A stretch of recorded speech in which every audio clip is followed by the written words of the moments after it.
श्रावस्ती, एक नाम लेकिन कहानियां दो, और दोनों बिल्कुल अलग। एक कहानी है इसके शानदार गौरवशाली अतीत की, और दूसरी कहानी है इसके चौंकाने वाले आज की। तो चलिए आज इसी सफर पर निकलते हैं और समझते हैं कि ये जमीन आसमान का फर्क आखिर है क्या। जरा सोचिए, पुराने जमाने में श्रावस्ती कोई छोटी मोटी जगह नहीं थी। हम बात कर रहे हैं भारत के 6 सबसे बड़े, सबसे अहम महानगरों में से एक की।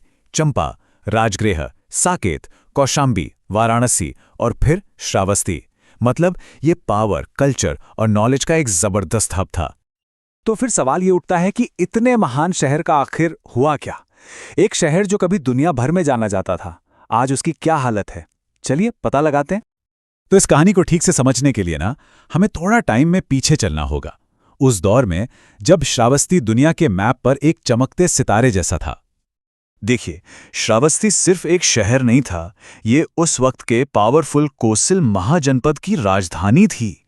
इसका एक और नाम था सहेत महेत, और इसकी पॉपुलैरिटी का अंदाजा इसी बात से लगाइए कि फाहियान और हुएनसांग जैसे जो बड़े बड़े चीनी ट्रैवलर्स थे, उन्होंने भी अपनी किताबों में इसके बारे में खूब लिखा है। ये सिर्फ पॉलिटिक्स का सेंटर नहीं था, बल्कि आजीवक संप्रदाय जैसे फिलोसॉफिकल मूवमेंट्स का भी एक बहुत बड़ा सेंटर था। अब आते हैं श्रावस्ती की स्पिरिचुअल आइडेंटिटी पर। ये वो जमीन है जिसका भगवान बुद्ध और जैन तीर्थंकरों की जिंदगी में एक बहुत ही खास, एक बहुत ही बड़ा रोल था। आप अंदाजा लगा सकते हैं कि ये जगह स्पिरिचुअली कितनी इंपॉर्टेंट होगी। भगवान बुद्ध ने अपनी जिंदगी के सबसे ज्यादा, मतलब पूरे 25 वर्षावास यहीं गुजारे। कहीं और इतना लंबा नहीं रुके वो। इसका सीधा सा मतलब है कि उनकी ज्यादातर टीचिंग्स यहीं से, इसी धरती से पूरी दुनिया में फैलीं। और बात सिर्फ बौद्ध धर्म की नहीं है, जैन धर्म के लिए भी ये एक बहुत पवित्र जगह है, क्योंकि यहाँ 2 तीर्थंकरों का जन्म हुआ था। तो कुल मिलाकर सदियों तक श्रावस्ती दुनिया भर के स्कॉलर्स, भिक्षुओं और तीर्थयात्रियों के लिए एक मैग्नेट की तरह था। ये एजुकेशन और स्पिरिचुअलिटी का एक इंटरनेशनल सेंटर बन चुका था।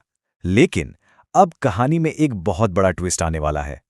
तो चले अब एक लंबी छलांग लगाते हैं सीधे अतीत से आज में, और देखते हैं कि आज के जो आंकड़े हैं वो श्रावस्ती की क्या कहानी बताते हैं।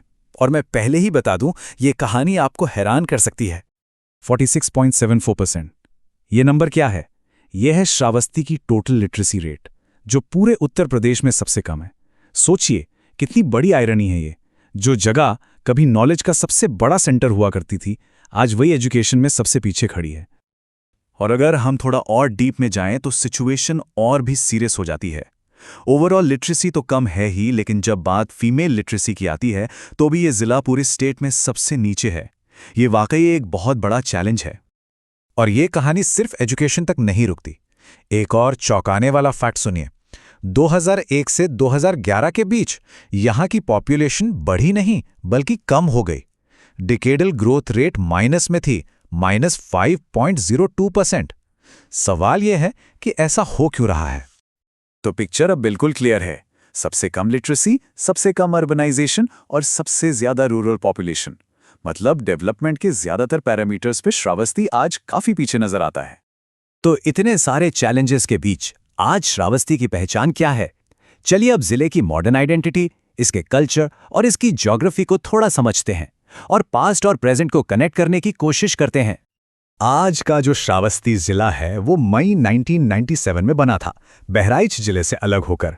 इसका हेडक्वार्टर भिंगा में है और इसकी बाउंड्रीज नेपाल से तो लगती ही हैं, साथ ही बहराइच, गोंडा और बलरामपुर से भी जुड़ी हुई हैं। एडमिनिस्ट्रेटिवली देखें तो इस जिले में 3 मेन तहसीलें हैं, भिंगा, इकौना और जमुना। इन चैलेंजेस के बावजूद यहाँ की इकोनॉमी अपनी एक अलग पहचान बनाने में लगी हुई है। सरकार की जो 1 डिस्ट्रिक्ट 1 प्रोडक्ट स्कीम है, उसके तहत श्रावस्ती को यहाँ के ट्राइबल क्राफ्ट्स के लिए चुना गया है, खास तौर पर जो थारू जनजाति के लोग हैंडमेड प्रोडक्ट्स बनाते हैं उनके लिए। और इसके अलावा फर्नीचर भी यहाँ की एक इम्पॉर्टेंट इंडस्ट्री है। और हाँ, इन सब चैलेंजेस के बाद भी श्रावस्ती ने अपनी विरासत को बहुत अच्छे से संभाल के रखा है। जेतवन मठ हो, कच्ची और पक्की कुटी जैसे आर्कियोलॉजिकल साइट्स हों, विभूतिनाथ मंदिर हो या फिर आज का मॉडर्न विपश्यना सेंटर, ये सब आज भी उस शानदार अतीत की याद दिलाते हैं और टूरिज्म का एक बड़ा बेस हैं।